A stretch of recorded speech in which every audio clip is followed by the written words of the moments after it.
Hi, welcome back to Movie Review Mom. Today, the movie I'm reviewing is The Lion King. This is my Lion King outfit for the day. This movie is rated PG. It is 1 hour and 58 minutes, and the grade that I gave it is a B minus. And I'll tell you why. First of all, it's been 5 minutes, so it's time for another Disney remake, right? I absolutely loved the 1994 Lion King. I watched it with my kids about a bazillion times as they were growing up, and we all loved it. And so I was really excited to see this remake or this live action version. Although technically it's not really live action because there aren't any humans in it. But the technology is truly amazing. It was directed by Jon Favreau, who did the live action remake of The Jungle Book, which I loved. That technology, I don't know what it is, virtual reality, CGI, photorealistic, whatever you call it. Great about it is the technology. What's not so great about it is what the technology does to the actual movie.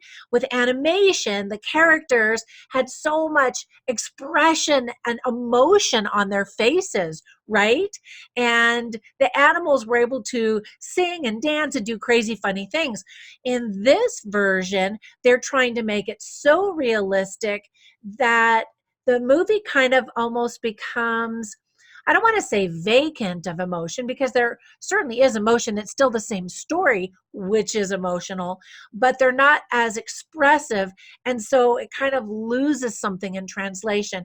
It's just an interesting mix between kind of a Disney nature documentary and a voiceover animation.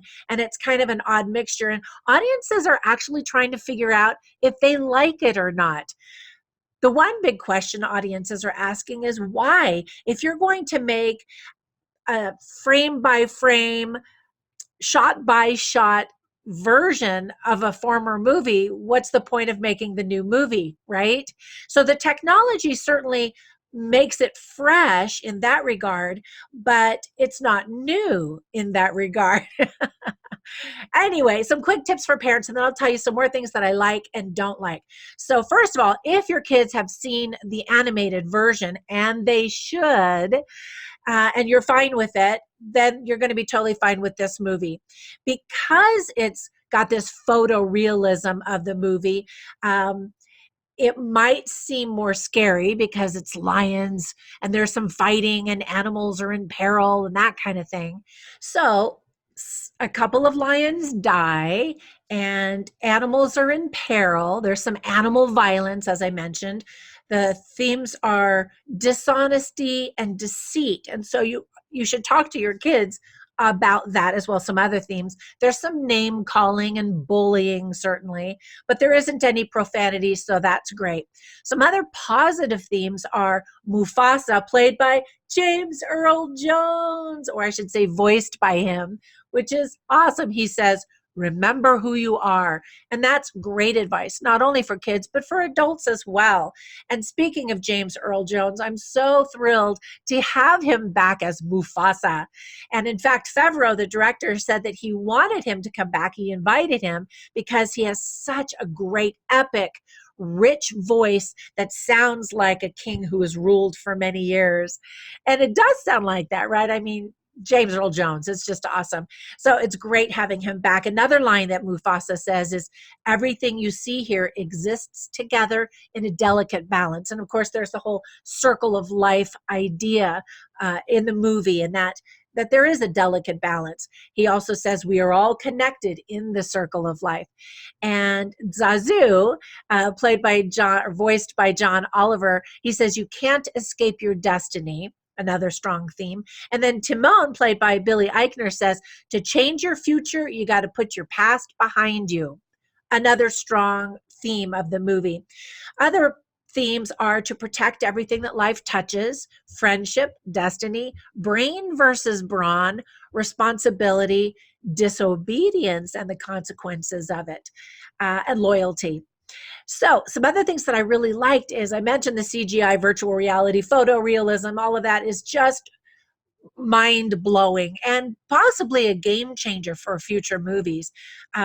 We've seen it now in a few movies, or specifically The Jungle Book, which was great, but it could take Disney off into another direction. Not all Disney movies should use this technology necessarily, especially if they don't have animals in them, but there's a whole door that's been opened for technology in movies. So anyway, that's pretty exciting. Um, Oh, I mentioned James Earl Jones came back to reprise his role as Mufasa, and there are only two other people who have returned from the original 1994 movie, and that is Elton John and Hans Zimmer, who created the songs, lyrics, music, the orchestral score, which is great and very powerful still in this movie. But the new bonus is Beyonce. Everybody is very excited about Beyonce. She actually sings a new movie that she wrote she sings a new song. I'm so excited, I can't even talk. She sings a new song that she wrote for the movie, and she has this new album dedicated for it called The Lion, The Gift. The Lion King, The Gift. Boy, I just can't even talk. So excited. So some of the music from the Broadway version is also used in the movie. And while all of that is really good, some of the singing is not as good as the original. Seth Rogen comes to mind. His vocal coach was Pharrell Williams, and he readily admits that Pharrell Williams had a pretty tough time trying to get him to even sing on key. It's not good. And maybe it's just nostalgia that we want the Lion King to be what it originally was. Why change perfection? And so, of course, new audiences are comparing the new movie to the original, but it just didn't have that magic and that oomph and that spark and the emotion and the heart and the charm of the original. It just seemed more serious, more dramatic, less playful, certainly. And for kids, maybe a little bit more intense and scary rather than, like I said, playful and whimsical kind of a thing. Um, Apparently, director Jon Favreau encouraged the actors to improvise a lot, and apparently, quite a bit of that was left in the movie. And you could hear some banter, especially between Timon and Pumbaa. That's new, that wasn't in the original. The actors included, I mentioned James Earl Jones and Chiwetel Ejiofor. I'm probably not pronouncing his name correctly. Beyonce Knowles, of course, Seth Rogen, Keegan-Michael Key, John Oliver, Bill Eichner, Donald Glover, Alfre Woodard, John Kenny, Eric Andre, J.D. McCrary, and Shahadi Wright Joseph. Great folk voice talents, but even some of the acting felt just a little bit flat, which kind of matched the expressions on the animals. Okay, I'm probably saying enough of negative stuff. Actually, a few more negative things. Jeremy Irons expressed interest in playing Scar again, like he did in the original movie. And it's too bad that he wasn't selected because I just think he's fantastic. Surprisingly, Benedict Cumberbatch turned down the role. And so it was Chiwetel who was actually given the role, and he does a great job. He's an excellent actor. I've loved him in a lot of his other movies.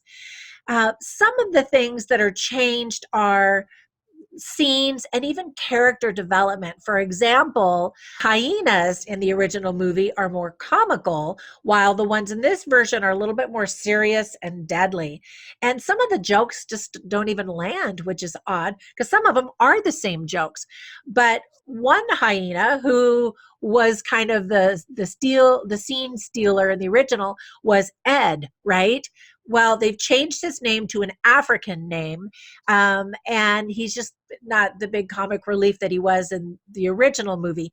Speaking of African names, the director and casting specifically wanted all actors of African heritage to play the roles of the lions. So they've done that in this movie, which is kind of cool. Another thing that's missing, though, is there's no Hawaiian war chant. That was such a funny, cute little scene. And I was told that it was deleted due to time constraints.